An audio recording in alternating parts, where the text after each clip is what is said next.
భక్తుడు ఏమని పాట రాసినాడు? నీ వాక్కుకై వేచి ఉంది అంటే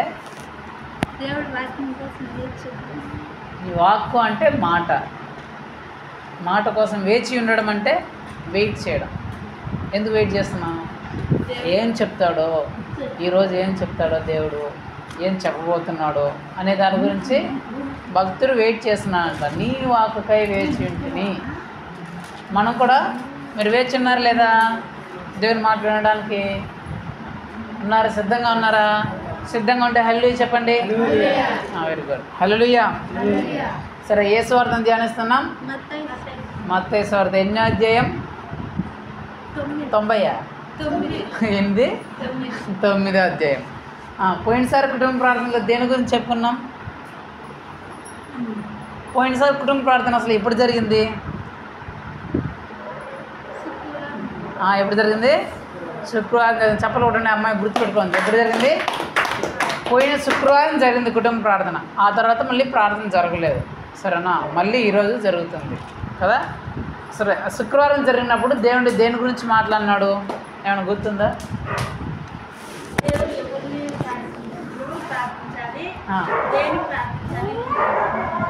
ఎవరు ప్రార్థించాలి, దేనికి ప్రార్థించాలి, ఏమైనా ప్రార్థించాలి, అంతేనా?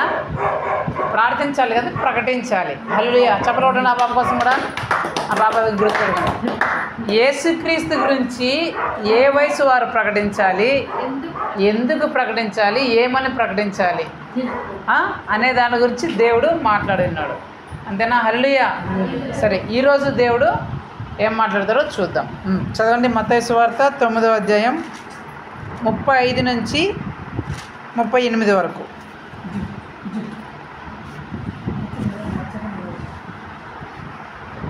యేసు వారి సమాజ మందిరంలో బోధించుచు రాజ్య సువార్త ప్రకటించుచు ప్రతి విధమైన రోగములను, ప్రతి విధమైన వ్యాధిని స్వస్థపరచుచు సమస్త పట్టణముల ఎందుకు, గ్రామాల ఎందుకు సమాచారం చేసెను. ఆయన సమూహములను చూచి వారు కాపరి లేని గొర్రెల వలె విసిరి చెదిరి ఉన్నందుకు వారి మీద కనికరపడి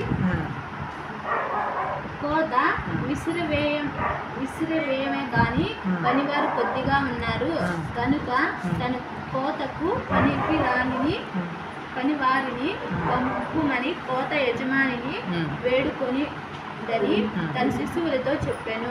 హల్లెలూయా. ఇక్కడ ఏమని రాయబడిందంటే, యేసు వారి సమాజ మందిరంలో బోధించుచు రాజ్య సువార్తను ప్రకటించుచు ప్రతి విధమైన రోగమును, ప్రతి విధమైన వ్యాధిని స్వస్థపరచుచు సమస్త పట్టణముల యందును గ్రామముల యందును సంచారం చేసెను. ఆయన సమూహములను చూచి వారు కాపరులు లేని గొర్రెల వలె విసికి చెదరియున్నందున వారి మీద కనికరపడి కోత విస్తారమే గాని పనివారు కొద్దిగా ఉన్నారు గనుక తన కోతకు పనివారిని పంపుమని కోత యజమానిని వేడుకొనుడని తన శిష్యులకి చెప్పెను. హల్లెలూయా. ఇక్కడ జరిగిన సమయం ఏంటంటే, యేసు ప్రభు ఆ రోజుల్లో ఆయన ఆ గ్రామాల్లో, ఆ పట్టణాల్లో, ఆ సిటీస్లో, ఆ ఊర్లలో తిరుగుతూ ఎవరెవరైతే రోగాలతో బాధపడుతున్నారో వాళ్ళని బాగు చేస్తూ, దయ్యాలు ఉన్న వాళ్ళని వెళ్ళగొడుతూ ఆ ఊర్లన్నీ తిరుగుతూ ఉన్నాడంట. ఇప్పుడు మన ఊరు రామారావుపల్లి ఎట్లుంది, సీనప్పగారపల్లి, కలికిరవాళ్ళపల్లి, కలకడ, పీలేరు, ఇట్లా గ్రామాలు పట్టణాలు అన్నీ తిరుగుతూ సువార్త చెప్తూ ఉన్నాడు. దేవుని రాజ్యాన్ని ప్రకటిస్తూ ఉన్నాడు. దేవుని రాజ్యాన్ని ప్రకటిస్తూ సువార్త చెప్తూ ఉంటే ఒక ఊర్లోకి పోయినాం అనుకోండి, ఊర్లో ఎవరెవరు ఉంటారు చెప్పండి? ఏమేమి ఉంటాయి ఊర్లో? ఎవరు ఉంటారు? మనుషులు ఉంటారు కదా. ప్రతి ఒక్క ఊర్లోనూ మనుషులు ఉంటారు కదా. అవేనండి. రే కూర్చో, వినండి. ప్రతి ఒక్క ఊర్లోనూ మనుషులు ఉంటారు. యేసు ప్రభు ఆ ఊర్లో తిరిగి వెళ్ళేటప్పుడు ఆ మనుషులు చూసినప్పుడు వాళ్ళు ఎలా ఉన్నారంట? డిసిప్లైన్గా, క్రమశిక్షణగా, బాగా చక్కగా, నీట్గా ఉన్నారా? అక్కడ ఏమని రాయబడింది? చెదిరిపోయి ఉన్నారంట. కాపురులు లేని గొర్రెల వలె ఆ మనుషులందరూ చెదిరిపోయి ఉన్నారు. గొర్రెలు ఉన్నాయనుకోండి, గొర్రెలు మేపేవాడు ఉంటే గొర్రెలన్నీ ఎక్కడ ఉంటాయి? ఒక దగ్గరగా ఉంటాయి. గొర్రెలు మేపేవాడు లేడనుకో, ఏ గొర్రె ఇష్టం ఆ గొర్రె, ఈ గొర్రె ఎట్లా పోతే ఆ గొర్రె అట్లా, ఈ గొర్రెలు అట్లా అట్లా ఎట్లట్లో వాటి ఇష్టం. అట్లా ఈ మనుషులందరినీ చూసినప్పుడు వీళ్ళందరూ ఎలా ఉన్నారంటే చెదిరిపోయిన గొర్రెల వల్లే ఉన్నారంట. అంటే చెదిరిపోయిన గొర్రెల వల్ల అంటే ఎవరి ఇష్ట ప్రకారం వాళ్ళు బ్రతుకుతున్నారంట. ఎవరికి నచ్చిందో వాళ్ళు చేస్తున్నట్టు. అది మంచా చెడా, చేయొచ్చా చేయకూడదా, అలా ఉండొచ్చా ఉండకూడదా అని ఏం ఆలోచించకుండా వాళ్ళ ఇష్టం, వాళ్ళు ఏమనుకుంటే అది చేస్తున్నారంట. ఎలా ఉండాలంటే అలా ఉంటున్నారంట, ఏం మాట్లాడాలంటే అలా మాట్లాడుతున్నారంట, ఎలా ఉండాలంటే ఎలా ప్రవర్తించాలంటే అలా ప్రవర్తిస్తుంటారు. వాళ్ళు ఇష్టం వచ్చినట్లు వాళ్ళకి మనసుకు నచ్చినట్లు అంతా చేస్తూ ఉంటే యేసు ప్రభు వారిని అందరినీ చూసి ఏమంటున్నాడు? అరే, ఈ ప్రజలందరూ ఇలా చెదిరిపోయి ఇంతగా చెడిపోతున్నారే అని చెప్పేసి యేసు ప్రభువుని వెంబడిస్తున్న శిష్యులు 12 మంది ఉన్నారు. వారిని చూసి యేసు ప్రభు ఏం చెప్తున్నా అంటే, నా శిష్యులారా మీరు చూడండి, కోత విస్తారముగా ఉంది, కానీ పనివారు ఆ కోతను కోయేవారు తక్కువగా ఉన్నారు. కాబట్టి మీరేం చేయాలా? ప్రభువా, మాకు కోయి వారిని పంపించండి అని మీరు ప్రార్థన చేయండి అని చెప్పాడు. అక్కడ జరిగిన సమయం ఏంటి? దాని అర్థం ఏంటంటే కోత విస్తారంగా ఉందంట. అంటే చెదిరిపోయిన మనుషులు, వాళ్ళ ఇష్టానుసారంగా బ్రతుకుతున్న మనుషులు, వాళ్ళకి నచ్చినట్లు బ్రతుకుతున్న మనుషులు,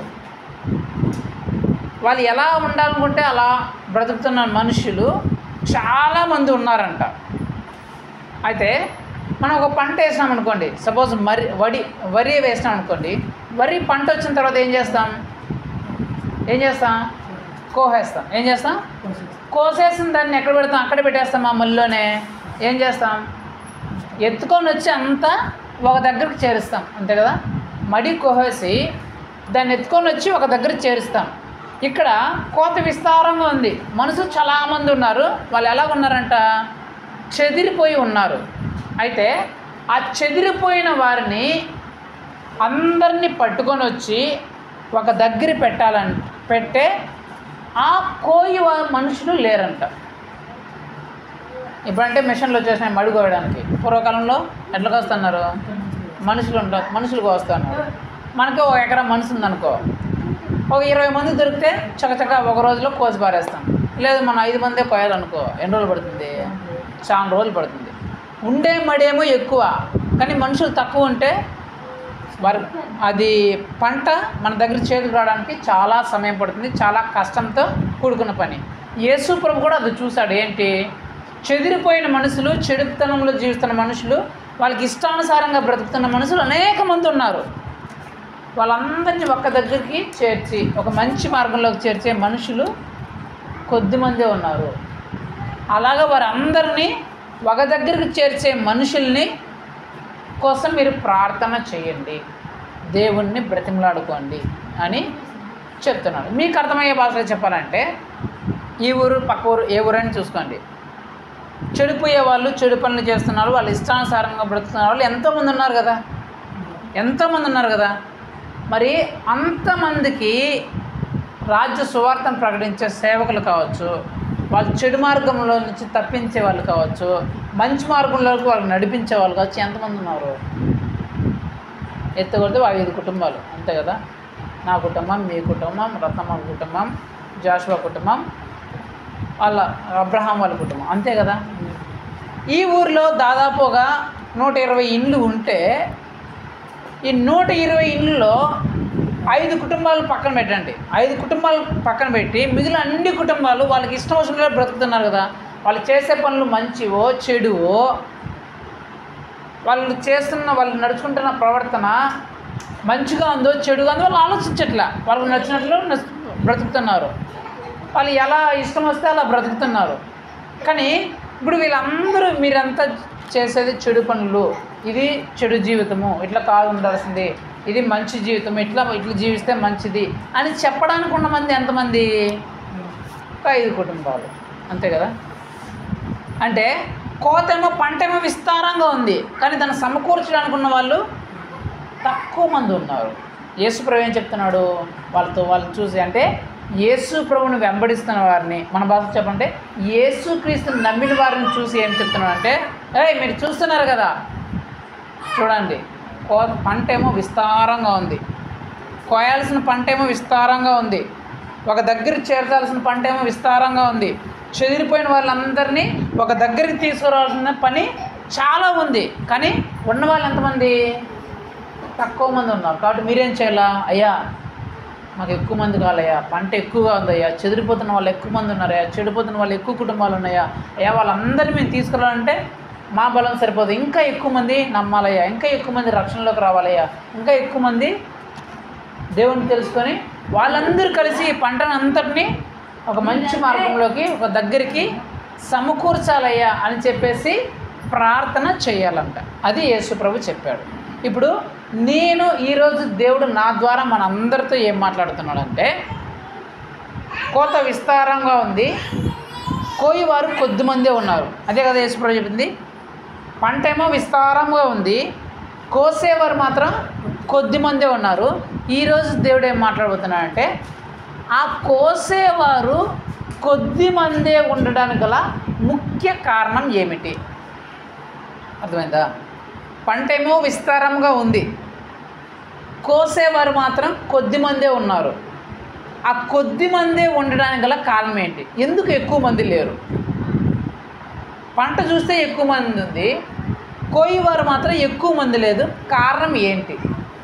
మనకి 1 ఎకరా పంట ఉంది, మనం కూలీని తక్కువ పిలుచుకున్నాం అనుకో, దానికి కారణం ఏంటి? ఎందుకు అయ్యుండొచ్చు? ఒక 20 మంది కూలీలు పెట్టాల్సిన ప్లేస్లో మనం 5 మందిని పెట్టామనుకో, దాని అర్థం ఏంటి? మన దగ్గర మన ఆర్థిక పరిస్థితి బాగలేదనో, మన దగ్గర డబ్బులు లేదనో, మన దగ్గర ఎంత ఆర్థిక పరిస్థితి ఉందో దాని ప్రకారం మనం కూలీలను పెట్టుకుంటాం, అంతే కదా. ఒకవేళ ఆ కూలీలను 20 మంది కూలీలు పెట్టుకునే ఆర్థిక స్తోమత మన దగ్గర ఉంటే, అంత డబ్బులు ఉంటే మనం 20 మందిని పెట్టుకుంటాం. అంత లేనప్పుడు మనం ఏం చెప్తాం? మన దగ్గర ఎంత ఉందో అంత పెట్టుకుంటాం, అంతే కదా. సేమ్ ఇక్కడ కూడా ఈరోజు దేవుడు ఏం మాట్లాడుతున్నాడు అంటే, పంట ఎక్కువగా ఉంది, కోయివారు ఎందుకు తక్కువగా ఉన్నారు, సేవకులు ఎందుకు తక్కువగా ఉన్నారు? చెడిపోతున్న మనుషులు చాలామంది ఉన్నారు. ఊర్లలో, గ్రామాల్లో, పట్టణాల్లో చాలామంది ఉన్నారు. కానీ సేవకులు ఎందుకు తక్కువగా ఉన్నారు? ఎందుకు వారిని సమకూర్చేవాళ్ళు, వారికి మంచి మార్గాన్ని ప్రకటించేవారు, దేవుని రాజ్యాన్ని ప్రకటించేవారు, మంచి ఏది చెడు ఏది అని ప్రకటించే వాళ్ళు ఎందుకు తక్కువగా ఉన్నారు? ఇది తెలుసుకుంటే అప్పుడు మనం పనివారిని పంపమని, కోయివారిని పంపమని ప్రార్థన ఏమని చేయాలనేది మనకు తెలుస్తుంది. యేసుప్రభు ఏం చెప్పాడు? కోయివారిని పంపించండి అనే ప్రార్థన చేయమని చెప్పాడు. అసలు కోయివారు ఎందుకు తక్కువ ఉన్నారు అనేది దానికి కారణం మనం తెలుసుకోవాలి. మీకు అర్థమయ్యే భాషలో చెప్పాలంటే, చెడిపోతున్న మనుషులు చాలామంది ఉన్నారు.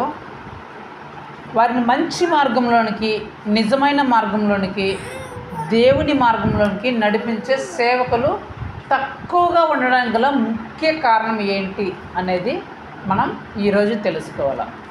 అది తెలుసుకుంటే మనం ఏం చేయాలా, ఏమని ప్రార్థన చేయాలా అనేది తెలుస్తుంది. సరేనా? తెలుసుకుందాం. బైబిల్లో ఉండే ఎగ్జాంపుల్ని నేను చూపిస్తాను, దాన్ని బట్టే మీకు అర్థమవుతుంది. సరేనా? పంట ఎక్కువ ఉంది కానీ సేవకులు ఎందుకు తక్కువ ఉన్నారు అనే దానికి గల కారణం ఏంటంటే, యేసు ప్రభు ఈ భూమిని, ఈ సృష్టిని అంతటిని సృజించిన తర్వాత, ఆదాము అవ్వని చేసిన తర్వాత, వారి సాతాను మాటలు విని ఆ పాపం తినకూడదన్న పండు తినేసి పాపం చేసిన తర్వాత యేసు ప్రభు వారందరి ఆదామును హవ్వను ఆ తోటలోంచి, ఏదైనా తోటలోంచి వెళ్ళగొట్టేస్తాడు. వెళ్ళగొట్టిన తర్వాత అప్పటి నుంచి వాళ్ళకు, ఆదాము హవ్వకు పిల్లలు పుట్టడం స్టార్ట్ అవుతారు. పిల్లలు పుట్టిన తర్వాత ఆ పిల్లలందరూ ఎక్కువ అవుతారు. రోజు రోజుకి పిల్లలు కన్నీ ఎక్కువ అవుతారు. అంటే జనాభా విస్తరిస్తుంది. ఏమవుతుంది? జనాభా విస్తరించే కొద్దీ వీరు చేసే పనులు కూడా విస్తరిస్తున్నాయంట. ఎలా విస్తరిస్తున్నాయంటే, ఆదికాండం 6:1 నేను చదువుతాను, మీరు వినండి. 6:1 నేను చదువుతా వినండి. నరులు భూమి మీద విస్తరింపనారంభించిన తరువాత ఇప్పుడు 5:6 నరుల చెడుతనము భూమి మీద గొప్పదనియు వారి హృదయం యొక్క తలంపుల్లోని ఊహ అంతయు ఎల్లప్పుడూ కేవలం చెడ్డదనియు యెహోవా చూచి తాను భూమి మీద నరులు చేసినందుకు యెహోవా సంతాపము నొంది తన హృదయంలో నొచ్చుకొనును. ఇక్కడ జరిగిన సంభవం మీకు అర్థమయ్యే భాషలో చెప్పేస్తాను, ఎందుకంటే ఎక్కువ టైం లేదు కాబట్టి చెప్పేస్తాను. ఇక్కడ ఏం జరిగిందంటే ప్రజలందరూ విస్తరించడం స్టార్ట్ అయ్యింది. ఎప్పుడైతే వీళ్ళు విస్తరించడం స్టార్ట్ అయ్యిందో, ఎక్కువ అవ్వడం స్టార్ట్ అయ్యారో, వీళ్ళు చేసే పనులు కూడా, చెడు పనులు కూడా ఎక్కువ అయిపోయినాయంట. చాలా నీచంగా, చాలా నీచమైన పనులు చేస్తూ వీళ్ళు బ్రతుకుతూ ఉన్నారు. త్రాగుడికి, వ్యభిచారానికి, మద్యపానానికి, దొంగతనాలకి, అన్యాయాలకి, కుట్రలకి, కుతంత్రాలకి, ప్రేమలకి, వాటికి వీటికి బానిసలైపోయి విచ్చలవిడిగా తిరుగుతున్నారు ప్రజలందరూ విచ్చలవిడిగా తిరుగుతుంటే యేసు ప్రభు పరలోకం నుంచి ప్రజలందరినీ చూసి ఇలా విచ్చలవిడిగా చెడు పనులతో బ్రతుకుతున్న పనులను చూసి ఏమనుకుంటా, ఇచ్చా ఏంటి వీళ్ళు చేసినందుకు నాకే బాధ వేస్తుంది, వీళ్ళు ఏంది ఇట్లా చెడిపోయినారు, ఏంది ఇట్లా బ్రతుకుతున్నారు, ఎంత నీచంగా, ఎంత అసహాయంగా బతుకుతున్నారు ఏంటి అని చెప్పేసి యేసు ప్రభు మనుషులను చేసినందుకు బాధపడి, ఇలాంటి మనుషులు నాకు ఉండకూడదు, వీళ్ళందరినీ నేను చంపేస్తాను, ఇలాంటి చెడు పనులతో ఉండే బ్రతికే మనుషులు నాకు వద్దు, అందరినీ చంపేద్దాం అని మనసులో అనుకుంటాడు. మనసులో అనుకున్న తర్వాత ఆ మనుషుల మధ్య నోవహు అనే ఒక వ్యక్తి ఉన్నాడు. ఆ వ్యక్తి ఎవరంటే నీతిమంతుడు అని రాయబడింది. ఎందుకంటే అతడు యేసు ప్రభుతో నడిచాడంట. అంతమంది చెడు ప్రజల మధ్యలో ఇతను మాత్రం పరిశుద్ధంగా, పవిత్రంగా జీవిస్తున్నాడు. అందరూ చెడు పనుల్లో వాళ్ళకి ఇష్టం వచ్చినట్లు బ్రతుకున్నా ఇతను మాత్రం దేవుని యందు భయం కలిగి, భక్తి కలిగి, చెడు పనులు జరుపుకోకుండా, తన ఇష్టానుసారంగా ప్రవర్తించకుండా దేవుడు చూస్తున్నాడు అనే ఉద్దేశం కలిగి చెడు పనులు చేయకుండా నీతిగా, పరిశుద్ధంగా, పవిత్రంగా జీవిస్తున్నాడు నోవహు. ఇప్పుడు యేసుప్రభు ఏమనుకున్నాడు, ఈ భూమి మీద ఉన్న ప్రతి ఒక్క జీవరాశిని, జంతువుల్ని, పక్షుల్ని, మనుషుల్ని అందరినీ చంపేస్తానని అనుకొని ఈ నోవహు మాత్రం నా దృష్టికి నీతిగా, ఏ చెడుతనం లేకుండా బ్రతుకుతున్నాడు కాబట్టి ఈ నోవహును నేను కాపాడాలి అని దేవుడు ఉద్దేశించి ఏం చెప్తాడంటే, నోవహు ప్రత్యక్షమై, నోవహు నేను ఈ భూమి అంతటిని చూశాను, ఈ భూమి అంతటిని నేను చూసినప్పుడు ఈ భూమి అంతా మనుషులంతా చెడుతనంతో నిండిపోయింది కాబట్టి ఈ భూమి అంతటిని, ఈ ప్రజలందరినీ నేను చంపేయాలని అనుకుంటున్నాను. కాబట్టి ఒక 40 రోజులు నేను రాత్రి పగళ్ళు ఆకాశంలో విప్పేసి మొత్తం వర్షాన్ని కుమ్మరిస్తాను.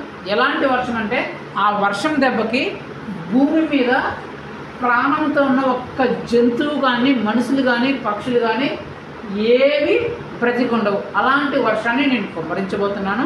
అయితే నువ్వేం చేయాలా, నా దృష్టికి నువ్వు నీతిమంతుడిగా కనిపించావు కాబట్టి నువ్వు ఒక ఓడ కట్టుకో. ఒక ఓడ కట్టుకుంటే ఆ వర్షం వచ్చినప్పుడు నువ్వు ఆ ఓడలోకి వెళ్ళిపోతే, నువ్వు నీ కుటుంబం ఆ ఓడలోకి వెళ్ళిపోతే, ఆ కుటుంబంతో సహా ఆ వర్షం వచ్చినప్పుడు ఆ ఓడ, ఆ షిప్ ఆ నీళ్ళ మీద తేలాడుతుంది కాబట్టి నువ్వు, ఆ ఓడలో ఉండేవాళ్ళు రక్షింపబడతారు. కాబట్టి నువ్వు ఒక ఓడ కట్టుకో అని చెప్పి యేసుప్రభు చెప్తాడు. యేసుప్రభు చెప్పిన తర్వాత ఇతడు ఏం చేయాలి, ఇప్పుడు ఓడ కట్టుకోవాలి కదా. ఒకసారి చెప్పండి, ఒక ఓడ కట్టాలంటే ఎన్ని రోజులు పడుతుంది మీ అంచనా చెప్పండి. ఎన్ని రోజులు అని చెప్పండి. ఒక నెల రోజులు పడుతుంది అంతే కదా. ఒక ఓడ కట్టడానికి, ఒక షిప్ కట్టడానికి ఒక నెల పట్టచ్చు. ఇంకా పెద్ద షిప్ అయితే ఒక 2 నెలలు పట్టచ్చు. లేదు భారీ షిప్, టైటానిక్ షిప్ అనుకుందాం అనుకో, 1 సంవత్సరం అనుకుందాం, 1 సంవత్సరం పట్టచ్చు, 2 సంవత్సరాలు పట్టచ్చు. అయితే నోవహు ఒక ఓడను కట్టాడంట. ఆ కట్టడానికి పట్టిన సమయం ఎంతంటే 120 సంవత్సరాలు. ఎన్ని సంవత్సరాలు? 120 రోజులు కాదు. ఎన్ని రోజులు? 120 సంవత్సరాలు.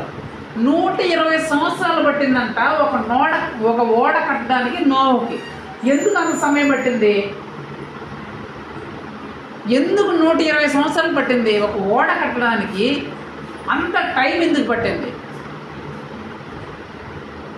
అంత టైం ఎందుకు పట్టిందో మనకు అర్థమైతే దేవుడు చెప్పిన దానికి మనకు అర్థమవుతుంది. ఒక ఓడ కట్టడానికి నోవహు అనే వ్యక్తికి 120 సంవత్సరాలు ఎందుకు పట్టిందంటే, యేసుప్రభు భూమి అంతటిని చూసినప్పుడు ఎలా ఉన్నారు వాళ్ళందరూ? చెడిపోయి ఉన్నారు. యేసుప్రభు ఏం చెప్పినాడు, నేను వర్షాన్ని కుమ్మరిస్తాను, అది భయంకరమైన వర్షము, ఆ వర్షంలో ఏది బ్రతకదు, అన్నిటిని నేను చంపేస్తానని చెప్పాడు. ఈ విషయం నోహు ఎవరు చెప్తాడు? మనుషులు చెప్తాడా చెప్పడా? అరే మీరు చేసిన పాపం వల్ల దేవుడు కోపం వచ్చింది, దేవుడు అందరినీ చంపేయాలనుకుంటున్నాడు. అయితే దేవుడు నాకు ఒక విషయం చెప్పినాడు. ఏమని? నువ్వు ఒక ఓడ కట్టు, ఆ ఓడలోకి ఎవరైతే వస్తారో వాళ్ళందరూ రక్షింపబడతారు, మిగిలిన వాళ్ళు ఎవరు రక్షింపబడరు అని చెప్పేసి ఎవరు చెప్పారు? ఆ చెడు పనులు చేస్తున్న మనుషులకి అందరికీ చెప్పాడు. చెప్తే వీళ్ళు ఏం చేశారు అంటే, దేవుడు నాకు దేవుడు నీకు చెప్పినాడా వర్షం వస్తుందా, నువ్వు ఒక పిచ్చోడివి అని అతన్ని వెక్కిరించేసి మళ్ళీ వాళ్ళ ఇష్టం వచ్చినట్టు వాళ్ళు బ్రతుకుతున్నారంట.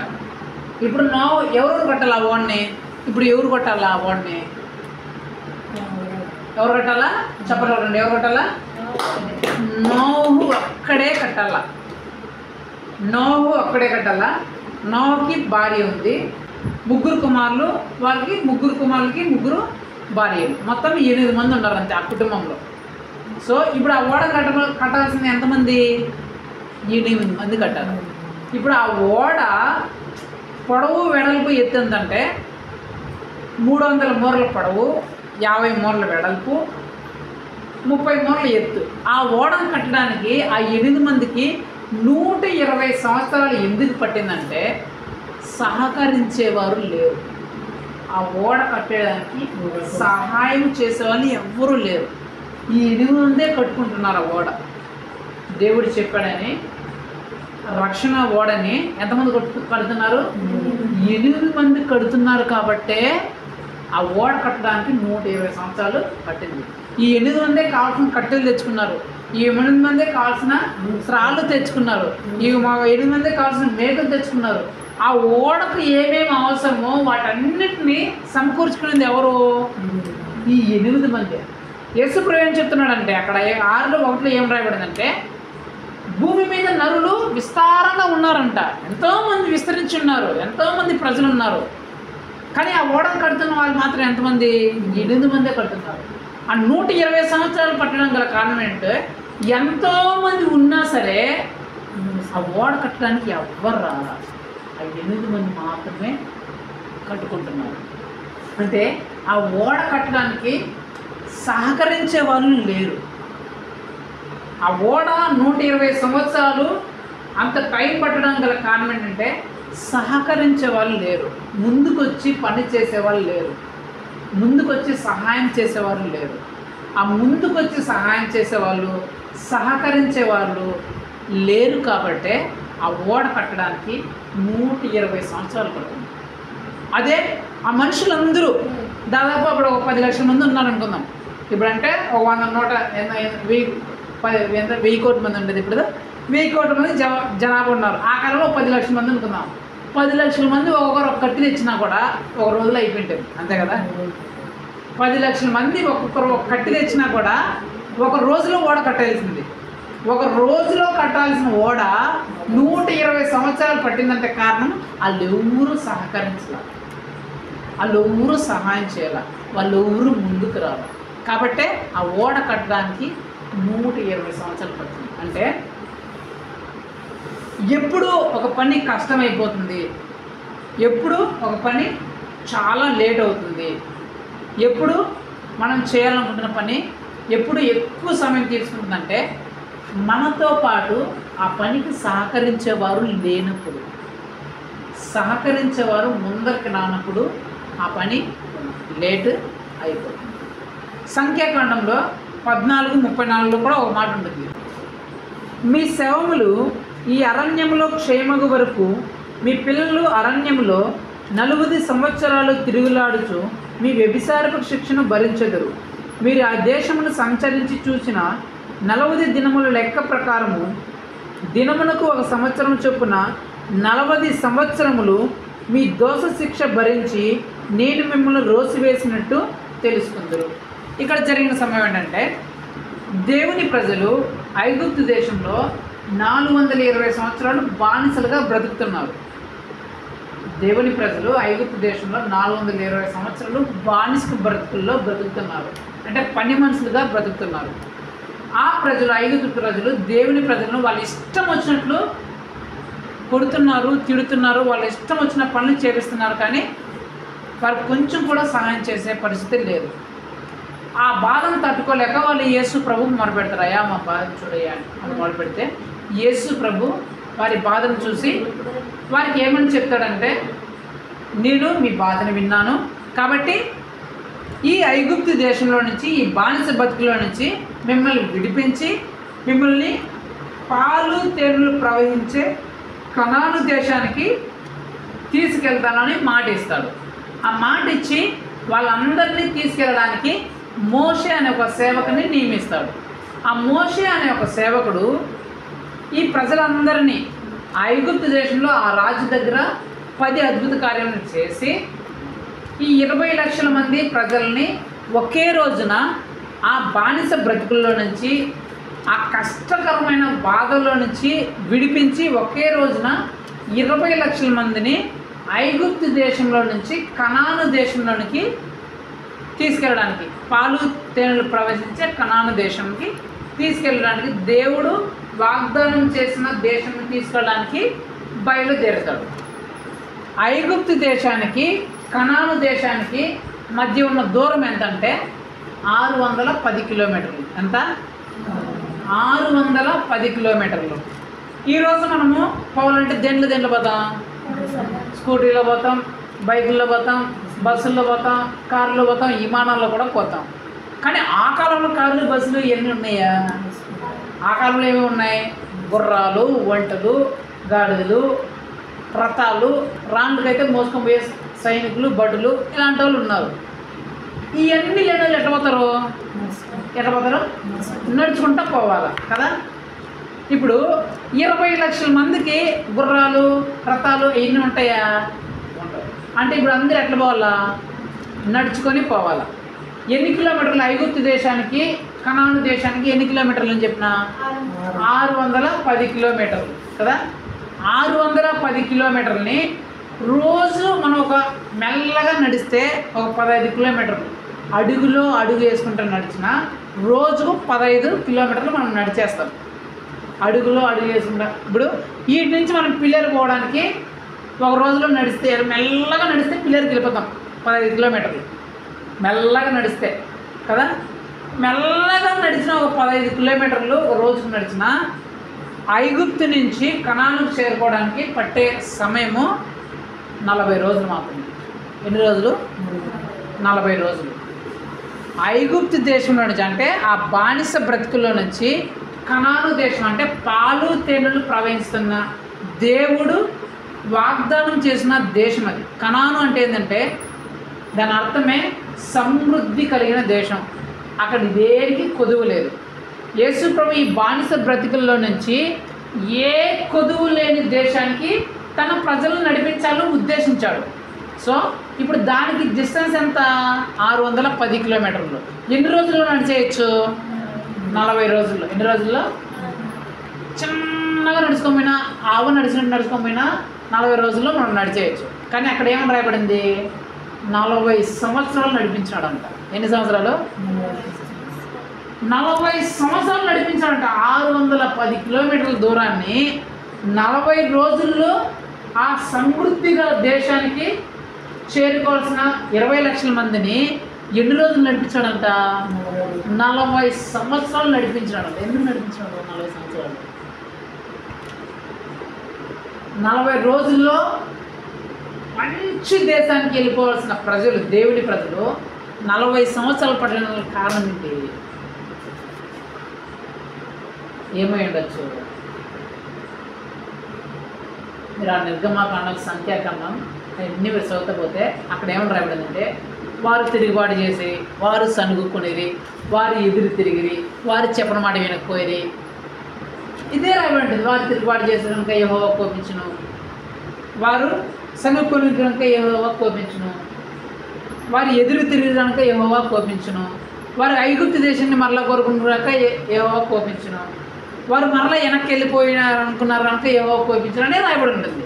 అంటే దాని అర్థం ఏంటంటే, దేవుడేమో వాళ్ళని ఆ బాధలో నుంచి, కష్టాల నుంచి, శ్రమలో నుంచి ఒక సమృద్ధి గల దేశంలోనికి, ఏ కొద్దిగా లేని దేశంలోనికి వాళ్ళని తీసుకురావాలని ఉద్దేశిస్తే తక్కువ సమయంలో ఆ దేశాన్ని చేరుకోవాల్సిన ప్రజలకి అంత ఎక్కువ సమయం పట్టడానికి గల కారణం ఏంటంటే సహకరించలే వీళ్ళు. ఎవరికి?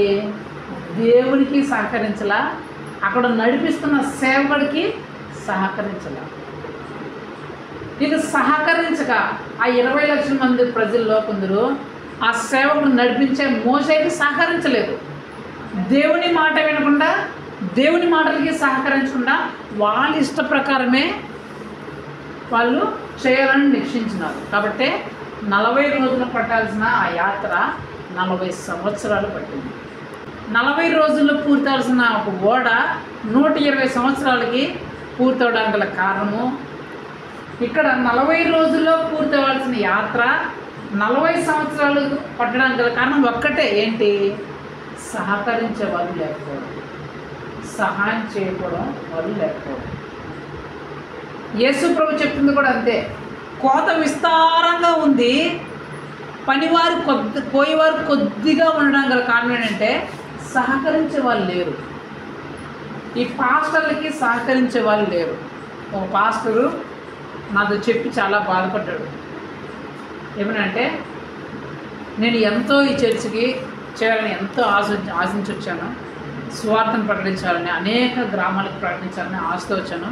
కానీ ఈ సంఘస్థులు ఎవ్వరూ నాకు సహకరించట్లేదు. ఎక్కడ మీటింగ్ పెడదామన్నా, ఎక్కడ కుటుంబ ప్రార్థన పెడదామన్నా, ఎక్కడ ఆరాధన పెడదామన్నా సంఘస్థులు చాలామంది ఒక్కరు కూడా నాకు సహకరించడం లేదు, సహాయం చేయడం లేదు. కాబట్టి నేను సేవ చేయలేకపోతున్నానని చెప్పేసి ఎంతో బాధపడ్డాడు ఒక పాస్టర్ నా దగ్గర. అంటే చాలామంది దగ్గర, చాలామంది సేవల్లో చాలా సంఘాలు కడదామని సేవకులు అనుకుంటారు, నిశ్చయిస్తారు.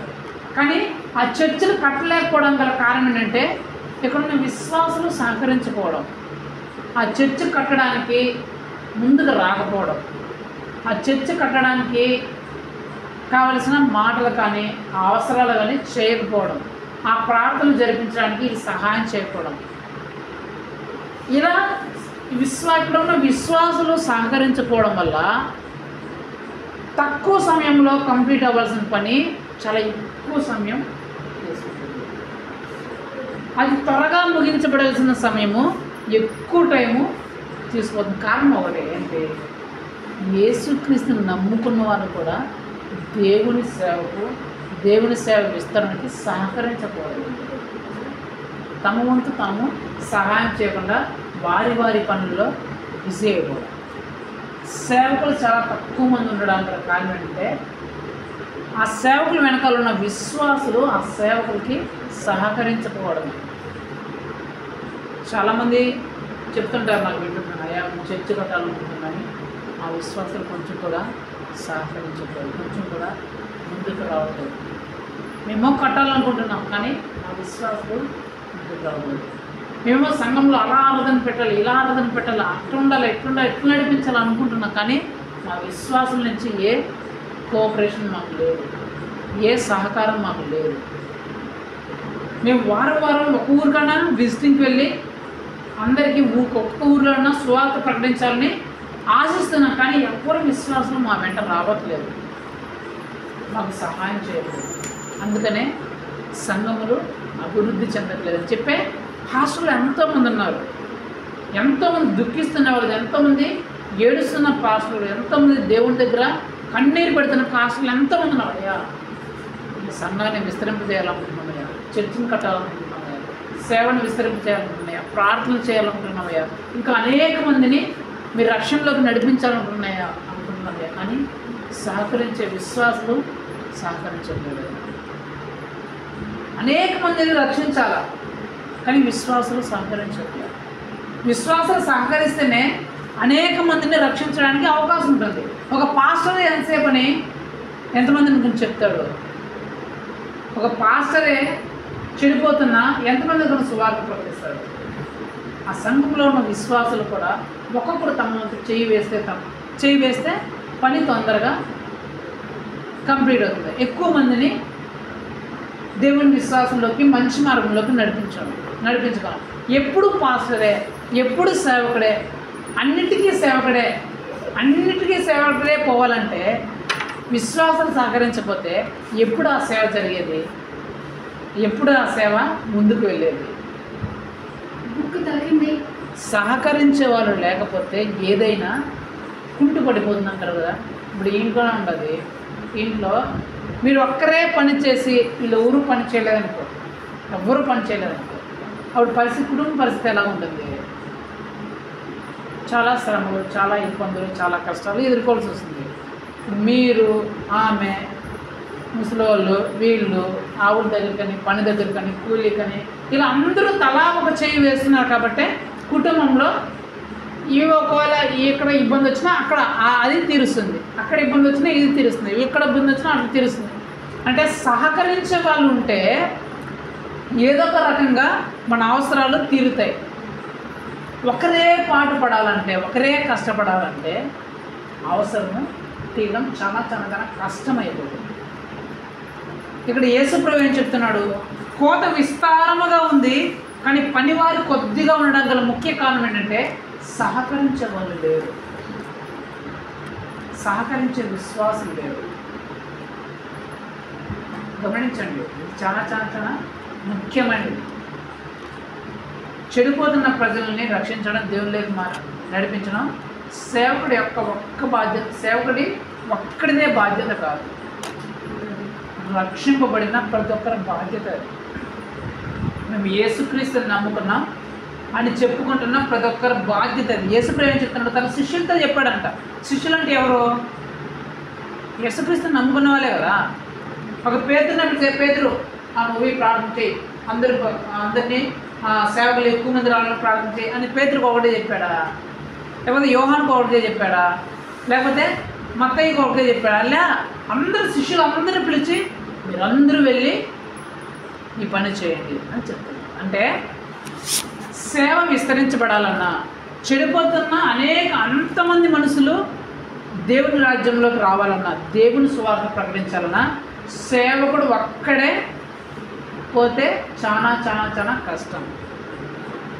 విశ్వాసులు సహకరించాలి దేనికైనా, చర్చి విషయంలో కావచ్చు, మందిరం కట్టించే విషయంలో కావచ్చు, మందిరం కట్టే విషయంలో కావచ్చు, ప్రార్థన విషయంలో కావచ్చు, ఆరాధన విషయంలో కావచ్చు, కుటుంబ ప్రార్థన విషయంలో కావచ్చు, బయటకు వెళ్ళి సువార్త ప్రకటించే విషయం కావచ్చు, ఏ విషయంలో అయినా ఎవరు సహకరించాలా?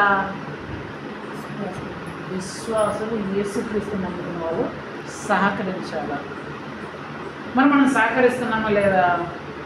మనంతకు మనమే క్వశ్చన్ వేసుకోవాలి. మనము మందిరం కట్టేదానికి కానీ, సేవ విస్తరింపబడడానికి కానీ, సువార్త అందరికీ ప్రకటించడానికి కానీ మనం ఏమైనా మన వంతు సహాయం మనం చేస్తున్నామా? సేవలో మనం సహకరిస్తున్నామా? సేవకులకు మనం సహాయం చేస్తున్నామా? వారితో పాటు మనం కూడా దేవుడి రాజ్యాన్ని ప్రకటించడానికి మన వంతు సహకారం మనం అందిస్తున్నామా అని మనల్ని మనమే క్వశ్చన్ చేసుకోవాలి.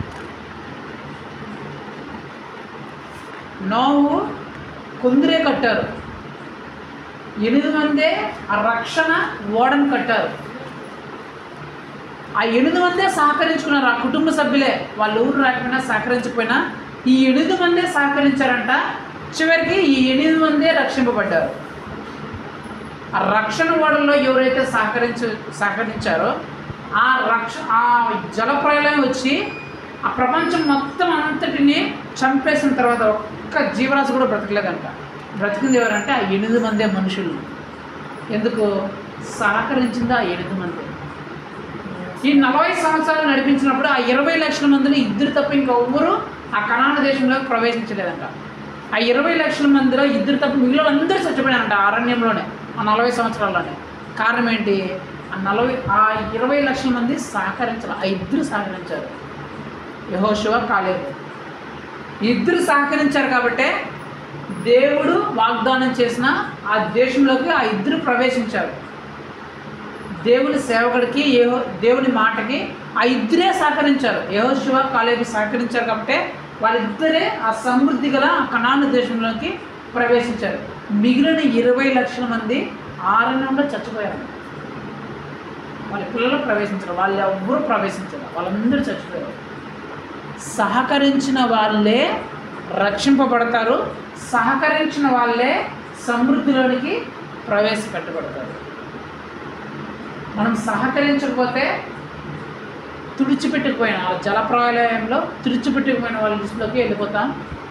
మనం సహకరించకపోతే ఆ అరణ్యంలో దిక్కు తోచక చచ్చిపోయిన ఆ మనుషుల లిస్టులో మనం ఉండిపోతాం. కాబట్టి మనం సేవకు ఏం చేయాలా?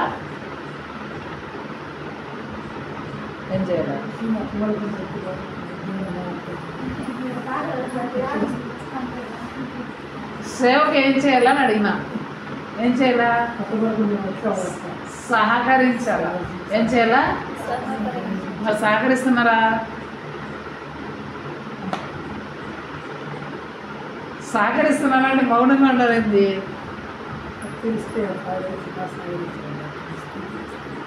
ఇప్పటి వరకు మీరు సహకరించారు.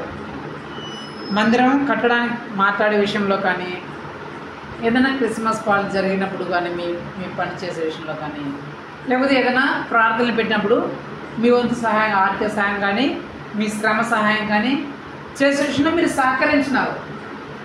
కానీ ఇంకా రాబోయే రోజుల్లో ఇంకా ఎక్కువ మనం సహకరించాలి. ఎందుకు? కోత విస్తారంగా ఉంది. చేయాల్సిన పని చాలామంది, రక్షింపబడాల్సిన వాళ్ళు చాలామంది ఉన్నారు. ఇప్పుడు సహకరించిన దానికంటే మరింత ఎక్కువగా మనం సహకరించాలా, ఇంకా ఎక్కువ పోయి మాట్లాడాలా, ఇంకా ఎక్కువగా పోయి మన సాక్ష్యాలను పంచుకోవాలా, ఇంకా ఎక్కువగా మనం ప్రార్థనలు చేయాలా, ఇంకా ఎక్కువగా మనం సువార్త ప్రకటించాలా, ఇంకా అనేక మందిని సువార్త ప్రకటించాలా, అనేక కుటుంబాలు మనము నడిపించాలి. చర్చ కట్టడానికి కానీ, సువార్తను ప్రకటించడం కానీ, మన సాక్ష్యంను ప్రకటించడం కానీ, అన్ని జనులందరికీ సువార్త ప్రకటించడం కానీ, ఇంకా మరింత ఎక్కువ మనము సహాయ సహకారాలు మన దగ్గర నుంచి ఇవ్వాలి. సో అప్పుడే ఆ సేవ అభివృద్ధి చెందుతుంది, అప్పుడే ఆ సేవ విస్తరిస్తుంది, అప్పుడే ఆ పంట త్వరగా యజమానుడి దగ్గరికి వస్తుంది. సహకరిద్దామా? సహకరించకుండా నిలిపేద్దామా? మరి మీ సేవలు సహకరిస్తారా? సహకరించరా? సహకరించి అందరినీ ఆ పంట అంతటిని కోసి ఒక దగ్గర పెడదామా, లేకపోతే పంటని ఎట్లా అంటే అట్లా వదిలేద్దామా? అంతా కోసి ఒక దగ్గర చేర్చి మనం కూడా రక్షణలో సమృద్ధి గల జీవితంలోనికి ప్రవేశించాలి. ఎవరయ్యా మిమ్మల్ని రక్షించిందంటే సాక్ష్యం చెప్పాలి.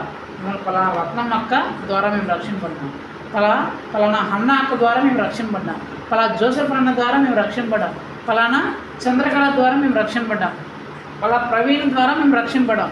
ఇలాంటి సాక్ష్యాలు ఎంతమంది చెప్పాలా? కొన్ని వందల మంది, కొన్ని వేల మంది చెప్పేలాగా మనం సహకరించాలా. చర్చి ఎలా కట్టబడ్డారని నన్ను అడిగారు అనుకోండి, మా విశ్వాసుల వల్లే నేను చర్చి కట్టాను, మా విశ్వాసులు ముందు ఇచ్చి వాళ్ళు మాట్లాడారు, నాతో పాటు వాళ్ళు ముందు పడి మాట్లాడారు. చర్చి విషయంలో చర్చి కట్టేటప్పుడు వాళ్ళే ముందు వచ్చి వాళ్ళకి తగిన సహాయము, మాట సహాయము, ఆర్థిక సహాయం, లేకపోతే శారీరక సహాయము వాళ్ళు చేసి ఈ చర్చిని మేము కట్టుకున్నాం అని ఎవరు చెప్పాలా? సేవ కూడా చెప్పాలా. ఎవరి గురించి? విశ్వాసం గురించి చెప్పాలి. అప్పుడు మనం నిజంగా సహకరించినట్లు. విశ్వాసం గురించి ఎవరు చెప్పాలా? తర్వాత వచ్చిన విశ్వాసం చెప్పాలా. వాళ్ళ వల్ల మేము రక్షింపడ్డాం, వీళ్ళ వల్ల మేము రక్షింపడ్డామని మిమ్మల్ని గురించి అనేక మంది చెప్పాలా, ఎవరి వల్ల రక్షింపడ్డారని. సేవకుడు ఏం చెప్పాలా? మా విశ్వాసం వల్లే ఈరోజు ఇన్ని కుటుంబాలు దేవుని సేవలకు వచ్చినాయి, ఇంతగా మేము చర్చి కట్టబడింది అని ఎవరు చెప్పాలి? ఒక సేవకుడు విశ్వాసం చూసి చెప్పాలా. ఒకప్పుడు ఒక 5 మంది కుటుంబాలే ఉండేది, ఇప్పుడు ఇన్ని వందల మంది కుటుంబాలు, ఇట్లా వేల మంది కుటుంబాలు ఇట్లా దేవుళ్ళలోకి వచ్చాయంటే కారణం మా విశ్వాసులు. వాళ్ళు దేవుని స్వార్థం ప్రకటించారు, వారి సాక్ష్యాన్ని పంచుకున్నారు, వారు కూడా దేవుని రాజ్యాన్ని ప్రకటించి వారు కూడా అనేక మందిని యేసుప్రభువు దగ్గరికి నడిపించినారు అని ఎవరు చెప్పాలా? సేవకుడు చెప్పాలా. ఇంత పెద్ద చర్చిని మేము కట్టామంటే కారణము మా విశ్వాసులే. వాళ్ళు నాతో పాటు ముందుండి మాట్లాడారు, నాతో పాటు ముందుండి అన్ని విషయంలో ముందుండి చర్చి కట్టడానికి సహాయం చేస్తానని చెప్పేసి సేవకుడు చెప్పాలి. అప్పుడు నిజంగా మనం సహకరించినట్లు, అప్పుడు మనం కోయివారి లిస్టులో మనం ఉన్నాం. హల్లెలూయా. అట్లా మనం దేవుని సేవకుడికి సహకారంగా ఉండాలా, దేవుని సేవకి సహకారంగా ఉండాలి. అప్పుడు సహకారంగా ఉంటే దేవుడు మనల్ని సమృద్ధిలోనికి నడిపిస్తారు. ఎక్కడికి? సమృద్ధి. సమృద్ధి అంటే ఏ లోటు ఉండదండి. ఏ లోటు కానీ దేవుడు పెట్టని పరిస్థితులకి మనం నడిపిస్తాడు. అలాగా మనం సహకరించి విస్తారముగా ఉన్న పంటని ఎక్కువ మంది కోయివారి కలిసి కోసి ఆ పంటని యజమాని దగ్గర పెట్టి సమృద్ధిలోనికి మనం వచ్చి యజమాని ద్వారా ఆశీర్వాదాన్ని, అత్యధికమైన మేలుల్ని మనం పొందుకొని పరలోక రాజ్యంలో చేర్చబడినట్లు ప్రార్థన చేస్తున్నాం. కళ్ళు మూసుకొని ప్రార్థన చేసుకుందాం.